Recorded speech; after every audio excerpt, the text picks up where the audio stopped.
Buongiorno a tutti, bentrovati, questa è Radio Super Sound, la trasmissione invece si chiama GP On Air Attualità, prodotta da Galleria Progetti, condotta, realizzata da Vittorio Sanna.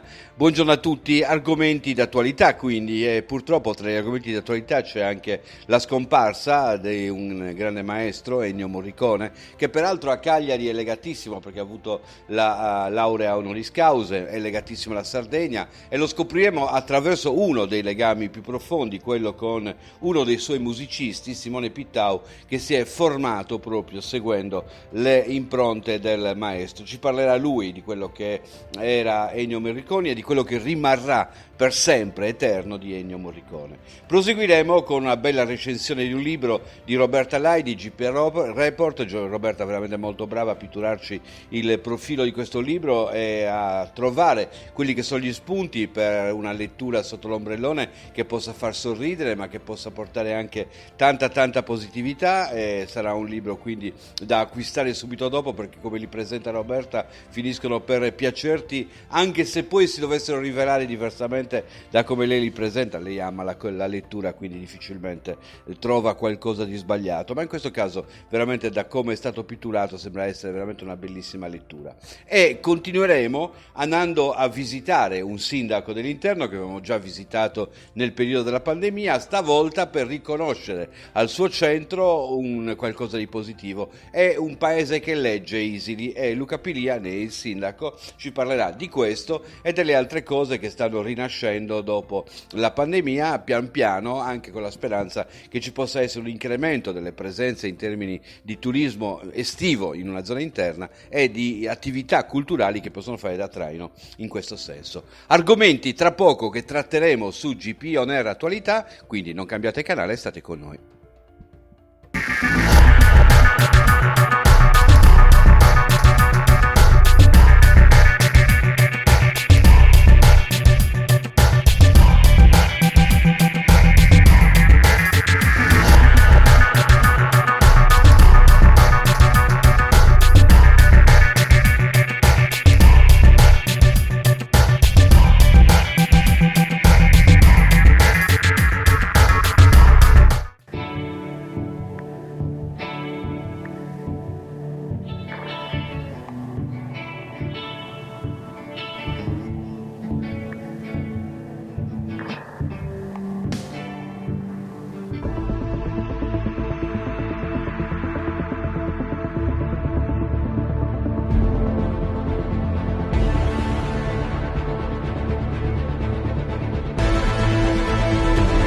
A GP On Air Simone Pittau. In questi giorni scorsi, lunedì per la precisione, è scomparso Ennio Morricone e Simone ha trascorso 17 anni della sua vita con lui, imparando tantissimo da Ennio Morricone. Simone Pittau, maestro direttore dell'Orchestra da Camera della Sardegna, che ha studiato appunto e ha avuto la possibilità di studiare e di suonare diretto dal maestro Morricone. Buongiorno Simone, ben trovato. Buongiorno a tutti i radioascoltatori. A te il compito di dirci chi era Ennio Morricone vissuto direttamente. Guardate, ci vorrebbero 100 anni per descrivere il genio Morricone. Sì, a parte che ancora non mi rendo conto che non sia più con noi il grande maestro. Per fortuna ci rimarrà la sua musica in eterno per tutti, per tutte le generazioni, per tutto il mondo. Era il musicista vivente più conosciuto, questo lo posso dire perché con lui siamo stati in tutto il mondo, a parte tutta l'Italia, ma veramente in Europa, in Cina, in Giappone, Messico, Brasile, cioè veramente era acclamato come un dio. Tutti conoscevano Morricone e tutti conoscono Morricone perché i suoi film hanno raccontato, la sua musica hanno raccontato e dato grande significato alle colonne sonore che lui ha scritto, infatti. Senti Simone, ha dato grande significato alla musica che ha scritto, ma ha saputo fare in modo che la musica potesse suonare anche con i silenzi o anche con i pochi suoni della natura. Una delle sue grandissime qualità è stata proprio quella di valorizzare qualsiasi tipo di suono, forse apprendo anche all'idea che tutto è suono e tutto può essere musica. Sì, dici bene, guarda, tra i tanti aneddoti ricordo appunto quando ci raccontava le prime esperienze con Sergio Leone. Io considero i connubi Leone Morricone e Tornatore Morricone tra i più azzeccati, quindi ci raccontava appunto agli inizi con Leone, all'uscita del primo film, diceva Sergio, mi sa che abbiamo fatto una gran cavolata, perché se pensiamo bene era il primo film, come dicevi tu, dove c'era pochissimo parlato, molto veniva affidato ai suoni, alla natura che lui riproduceva. Infatti l'organico di Morricone è sempre stato variegato, 100 orchestrali che potevano riprodurre ogni tipo di suono della musica classica, del jazz, del pop, del rock e appunto, come dicevi tu, della natura. Il fischiettio, il ticchettio, qualsiasi cosa, Esatto. il battito della pioggia, il rumore della porta, del vento che sbatte una porta. Cioè, Esatto. se penso ai suoi film mi vengono in mente 1000 di questi suoni. Sì, 1000 aneddoti. E tra l'altro lui ha scritto dei capolavori per film sconosciuti, film che non si conoscono, che magari non hanno avuto grande successo, ma la musica è veramente straordinaria, perché lui diceva sempre: la mia musica deve suonare senza le immagini, deve essere a posto e ben definita senza le immagini, quindi questo l'ha sempre voluto. Un po' come noi alla radio, che lavoriamo Esatto. senza le immagini, dobbiamo cercare di far vedere alla gente, in qualche modo Esatto. dare la vista, ma non essere noi a disegnare la scena, lasciare liberi di poterla vedere loro. Esatto, sì. Senti, il rapporto con voi? Eravate 100, ma vi trattava da 100 piccoli interlocutori oppure avevate 100 interlocutori diretti? Diciamo che lui ha sempre avuto fiducia nella sua orchestra, si è sempre appoggiato a noi, aveva dei riferimenti in organico molto importanti, per i quali addirittura scriveva dei suoni importanti. Quindi diciamo che è sempre stata una grande famiglia, non solo nei momenti musicali, anche nei momenti magari di pausa, dei viaggi in aereo, durante i break. Io mi soffermavo a parlare con questo genio, cioè, voi immaginate che sono cresciuto ascoltando la sua musica sin da bambino, provengo da una famiglia di musicisti, poi suonavo gli arrangiamenti di alcuni suoi brani, arrangiamenti per banda, quando avevo 10 anni, per un lungo periodo impazzivo ogni volta che suonavo la sua musica, e poi nel 2003 c'è stato questo grande incontro grazie a un suo musicista storico che mi segnalò, ecco, quindi poi è nata questo rapporto di stima. Mi ha sempre chiesto dei miei progetti qui in Sardegna e nel 2012 ha accettato di diventare presidente onorario del Culture Festival, la rassegna di jazz che organizzo dal 2008. Ecco. Posso pensare, conoscendo te, che ci possa essere qualche lavoro particolare che gli dedicherai? Sì, esattamente, sto lavorando un brano in questo momento che mi ha ispirato tanto Morricone, e quindi glielo dedicherò sicuramente. Senti, ne approfitto, anche se non è il momento, hai parlato del Culture Festival, qual è la situazione? Ne abbiamo parlato un paio di mesi fa e chiaramente era tutto in alto mare. Ora com'è la situazione per poter pensare al festival? Vittorio, diciamo che non è cambiato tanto. Noi stiamo andando avanti con l'organizzazione del progetto di classica a Sant'Ursurgiu dall'8 al 17 agosto. Stiamo andando avanti con l'organizzazione anche abbastanza spediti, considerando che c'è poco tempo, però non possiamo, abbiamo il dovere di garantire la sicurezza, formazione, formazione okay. di giovani che regolarmente vengono in Sardegna in agosto per questo progetto. Quanti saranno? I docenti, siamo su 9 docenti quest'anno, gli studenti stanno iniziando a muoversi anche loro, perché non è chiara la situazione con i voli, quindi diciamo che c'è l'interesse degli altri anni. Questo ci dà grande fiducia che anche questa edizione sarà di grande successo. Se dovessi fissare un pensiero, un'immagine, un'ultima immagine da tenerti viva, perché hai detto prima comunque sia, ed è questo varrà per tutti, anche per chi non l'ha conosciuto, Morricone con la sua musica e con il suo lavoro si è regalato l'eternità, ed è un po' quello che dà forza a tutti noi nel nostro piccolo ogni giorno, questo pensiero. Ecco, se tu dovessi pensare ad un'immagine, a un momento, a una situazione, quale ti terresti per prima e esclusiva per te? Sono tante le immagini legate a questa figura, ma potrei raccontarne alcune, ad esempio l'evento realizzato a Londra alla Royal Albert Hall davanti a 7.000 persone, che cantava i tanti auguri in inglese a Morricone. Questa è un'immagine pazzesca, nel 2003, da brivido. Provate a immaginare 7.000 persone che urlano, tu lo sai Vittorio, con le telecronache nello stadio, vuol dire Sì. c'è tanta gente che intona. Oppure mi ricordo, diciamo, in linea generale la sua musica mi avvicina alla natura, è molto descrittiva. Se penso appunto alla natura mi viene subito in mente la sua linea melodica, la sua genialità melodica, che era inconfondibile del maestro Morricone.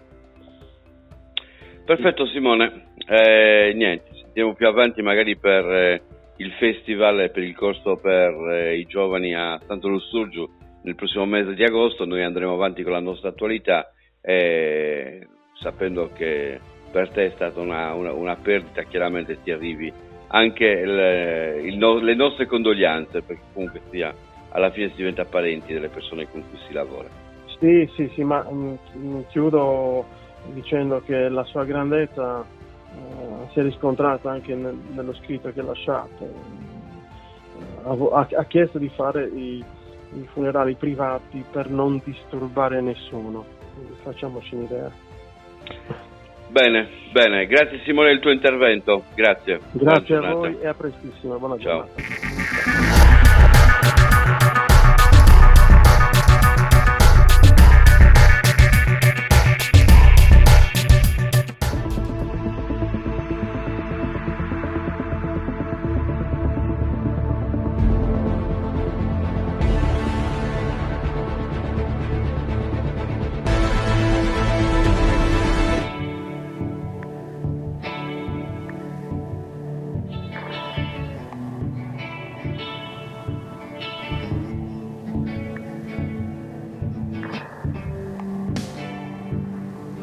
A GP On Air ancora una volta diamo un'occhiata dentro la redazione per vedere che tema ci propongono quest'oggi i nostri collaboratori. Roberta, che oggi è il suo turno. Roberta Lai, ben trovata Roberta.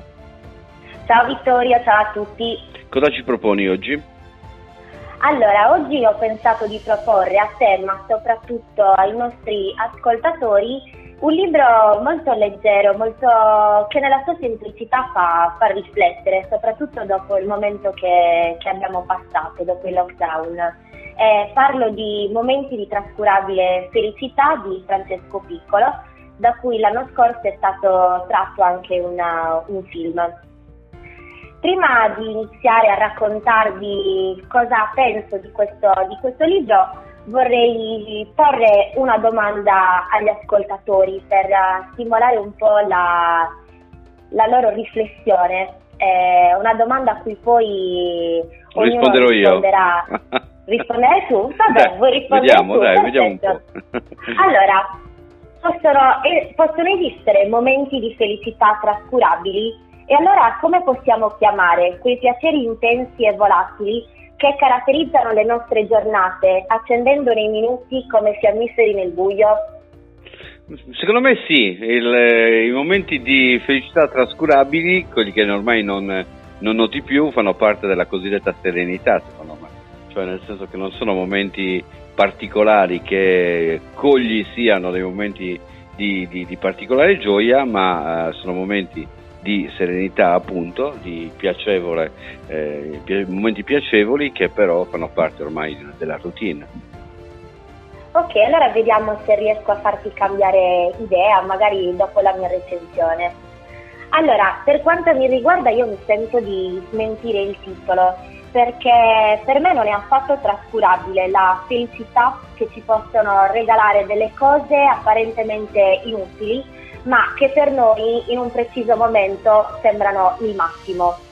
E in poco più di 130 pagine Francesco Piccolo assume quasi il tono della commedia all'italiana, che cercava di raccontare, di cogliere l'etica del quotidiano, le banalità che viviamo ogni giorno, ma che in qualche modo ci costituiscono, fanno parte di noi e in un certo senso ci definiscono.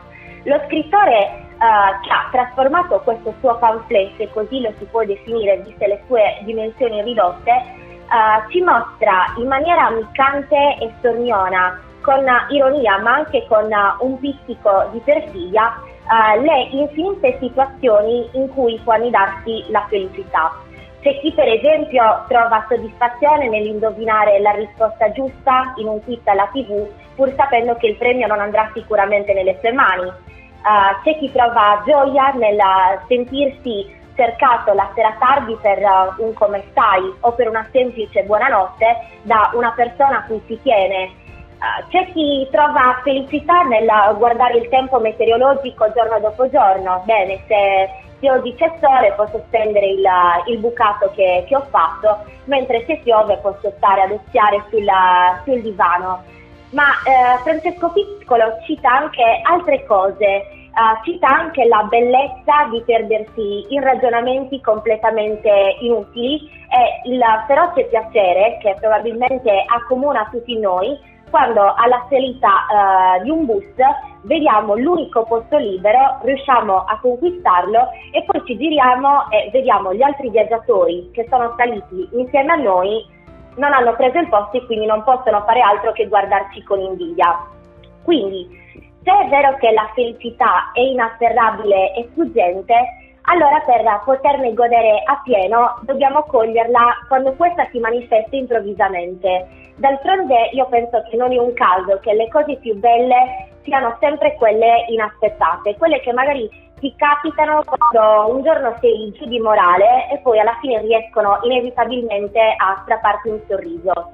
Quindi Francesco Piccolo in queste poche pagine ci mostra i suoi momenti di trascurabile felicità, quelli che risiedono nelle piccole emozioni del quotidiano, così comuni e banali che, se però vengono descritti con uno sguardo acuto e indagatore, hanno in effetti una loro grazia nascosta che cosa aspetta? Aspetta solo di essere scoperta.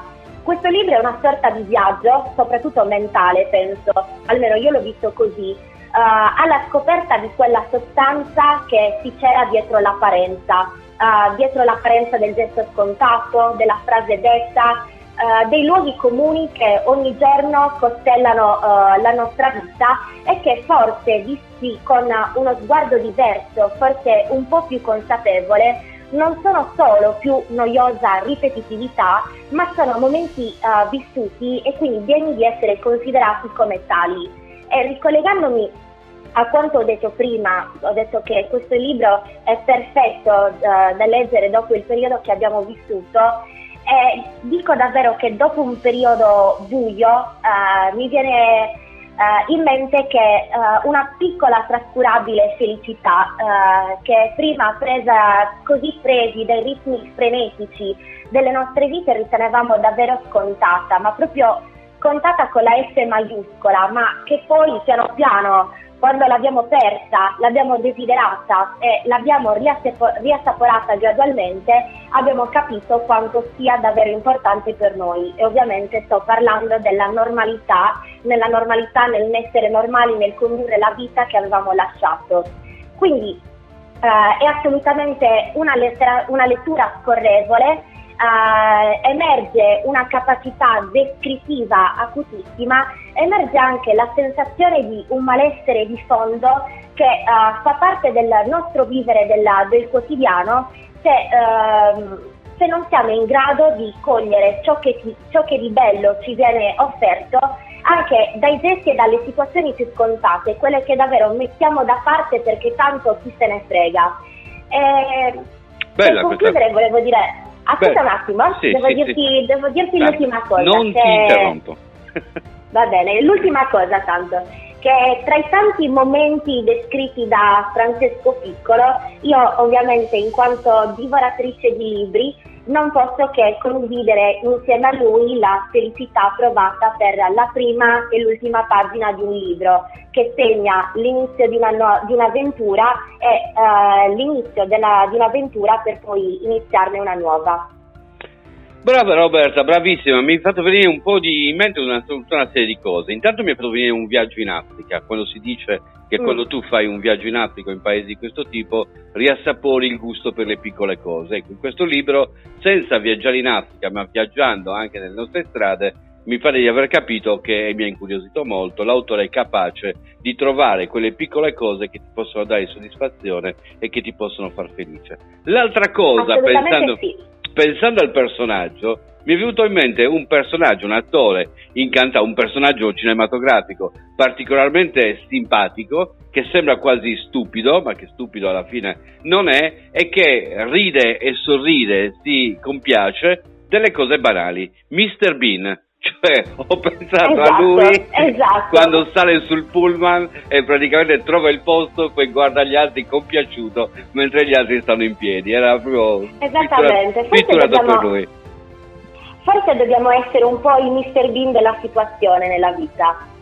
Bene, grazie Roberta, al prossimo appuntamento e al prossimo libro. Grazie e buon lavoro. Ciao a tutti, ciao, grazie.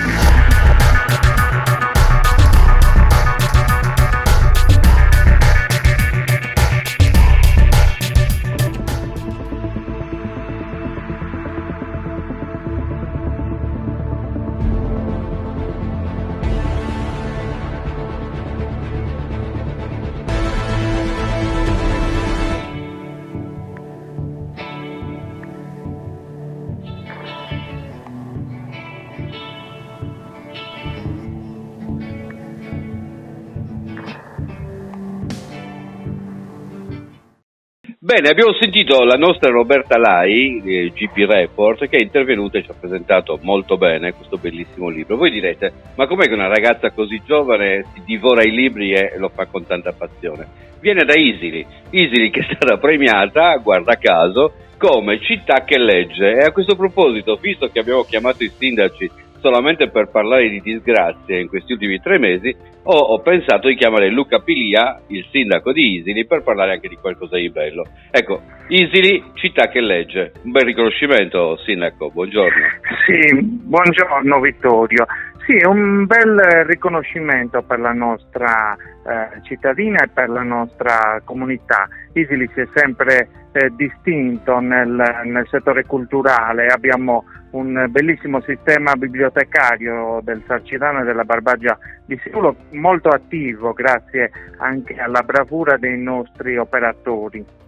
Io ci sono stato a presentare dei libri e devo dire che effettivamente c'è una grandissima organizzazione, lo si vede attraverso i vostri ragazzi che curano con particolare attenzione appunto questi aspetti. È un bel progetto che sta dando grandi risultati e soddisfazione, perché molte volte questa cultura è messa in secondo piano agli occhi dell'opinione pubblica. Si dice che non procuri grandi voti, in questo caso però procura grandi soddisfazioni. Sì, una soddisfazione. Qui a Easily c'è un grande fermento culturale, cioè testimoniato sia dal bel sistema bibliotecario che abbiamo, ma anche dalle tante associazioni culturali. E diciamo che c'è stata sempre tradizione qui a Easily. Qui a Easily abbiamo avuto i padri Scolopi che hanno creato la prima scuola per anche diciamo aperta ai poveri, la scuola popolare, quindi c'è tanta tradizione culturale e questo è stato un ulteriore riconoscimento per il lavoro fatto durante tutti questi anni. Quindi diciamo che la cultura, come hai detto tu, non porta voti forse, ma ripaga il grande impegno che è stato fatto in tutti questi anni. Con il sindaco di Isili ci siamo sentiti veramente quando la situazione era gravissima nel bel mezzo della pandemia, e diciamo che qualche problema è rimasto, ma c'è anche qualche soluzione. Continuando tra le belle cose, mi pare di poter sottolineare un altro aspetto che Isili sta proponendo e che sta riuscendo a proporre sempre più: la possibilità dei matrimoni nell'isolotto dentro il lago, che in questo momento si sfugge il santo, ma è uno scenario meraviglioso dove poter celebrare i matrimoni. Sì, l'isolotto è quello di San Sebastiano, c'è la chiesa di San Sebastiano nel nostro isolotto. Sì, quella è l'ulteriore novità, stiamo cercando un pochino di rilanciare il nostro lago. Diverse volte si è parlato di matrimoni, anche perché c'è una leggenda legata a quel isolotto, purtroppo un fatto tragico legato al matrimonio, però bisogna anche sfatare questa leggenda, e quello spero sia l'inizio per cercare di portare avanti un progetto di celebrazione di matrimoni. Abbiamo fatto la richiesta all'ente che gestisce il nostro lago, quindi l'ENAS, e alla regione. Siamo stati autorizzati e adesso il 29 agosto celebreremo il primo matrimonio civile nell'isolotto, e questo è un ulteriore modo per valorizzare e promuovere le bellezze del nostro territorio. Abbiamo parlato delle cose positive. Situazione piscina. La piscina di Isili è un emblema, perché oltre a essere una piscina chiusa ce n'è una all'aperto che rappresenta anche un vero e proprio centro sociale. Com'è la situazione? Beh, la situazione nella piscina era un po' critica, nel senso che dopo il periodo Covid c'è stato un calo delle presenze, quindi pian piano si sta cercando di superare le difficoltà. La nostra piscina è un patrimonio comunitario, nel senso che è di proprietà della comunità montana e quindi di proprietà dell'intero territorio del Sarcidano, Barbagia e Seulo. Il comune di Isili ha avviato un progetto con la ludoteca comunale per far fruire ai nostri ragazzi di questo bene che è importante per il nostro territorio. Com'è la situazione in termini economici dopo la chiusura? Cioè ormai noi stiamo anche monitorando quella situazione in Sardegna, chiaramente situazione difficile, all'interno si sente parecchio la crisi che potrebbe arrivare dopo questo periodo di chiusura e le relative difficoltà economiche, soprattutto a livello turistico. Beh, la situazione di crisi si è sentita in particolare nelle zone interne. Pian piano anche qui a Isili si sta riprendendo, stiamo organizzando tutta una serie di iniziative anche con le attività produttive, pian piano la situazione sta tornando alla normalità. Speriamo appunto che non ci siano ricadute nel periodo autunnale e invernale. Si parla tanto di turismo interno, ci sono segnali in questo senso? Ricordo che Isoli è anche una tappa nel percorso del Trenino Verde. È stata ripresa anche questa importante attività turistica. Domenica c'è stato un viaggio sulla tratta Mandas Isili-Laconi, quindi pian piano anche quel settore turistico sta riniziando. Ecco, noi siamo impegnati anche come amministrazione comunale a portare avanti tutta una serie di iniziative che servono a valorizzare e a promuovere il nostro territorio. Ecco, il Trenino Verde può essere un'ulteriore risorsa. Peraltro adesso stiamo ultimando anche i lavori nella vecchia stazione Sarcidano, quindi quella sarà un'ulteriore tappa turistica del Trenino. Bene, signor Sindaco, appuntamento quindi a quest'estate inoltrata per vedere un po' come sono andate le cose, sperando veramente, come è stato detto anche da lei, che non ritorni la pandemia e che non ci chiudano nuovamente in casa, anche se poi ricordo perfettamente che nel territorio casi ce ne sono stati veramente pochi per quanto riguarda la vostra zona. Sì, fortunatamente il nostro territorio ha avuto solo un caso di una persona che era rientrata dall'Inghilterra, quindi speriamo che non ci siano ricadute. Quindi vi aspetto voi, aspetto te Vittorio, ma aspetto tutti gli ascoltatori che potranno venire a trovarci e ammirare le bellezze anche di questa zona dell'interno della Sardegna. Grazie. Grazie Luca, buon lavoro. Grazie.